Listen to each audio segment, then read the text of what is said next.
ఖచ్చితంగా ఇతర రాష్ట్రాలు జరిగిన ఎన్నికల్లో మన వాళ్ళు మన తెలుగు వాళ్ళు ఉన్న ప్రాంతాలకు మన తెలుగు నాయకులు వెళ్ళడం జరుగుతుంది. అక్కడ మనకు ఓట్లేమని చెప్పి అడగటం జరుగుతుంది. అది కాంగ్రెస్లోనైనా జరుగుతుంది, భారతీయ జనతా పార్టీలోనే జరుగుతుంది.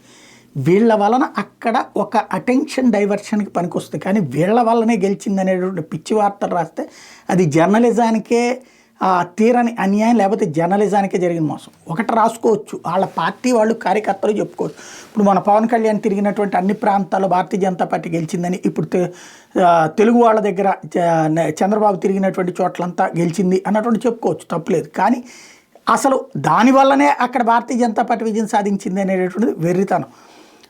అదే సందర్భంలో సత్యకుమార్ యాదవ్ వెళ్ళి తిరిగాడు, వెంకయ్య అదే ఆయన పేరేంటి పురంధరేశ్వర గారు తిరిగారు, అక్కడ తిరిగారు, ఎక్కడ తిరిగారు. అట్లాగే విష్ణువర్ధన్ రెడ్డి వీళ్ళందరూ కూడా తిరిగారు, మాధవ్ వీళ్ళందరూ కూడా తిరిగారు. మన తెలుగు వాళ్ళు అనేక మంది అక్కడ పనిచేశారు, సంఘ పరివారికి సంబంధించినటువంటి సంస్థల వాళ్ళు. కాబట్టి వార్తలు రాసేటప్పుడు తప్పులేదు, మన వాళ్ళు వెళ్ళినటువంటి ప్రాంతాల్లో పాజిటివ్ రిపోర్ట్ రావడం సంతోషంగా ఉన్నారు. కానీ వీళ్ళ వల్లనే గెలిచిందని రాజీయడమే విచిత్రంగా ఉంటుంది.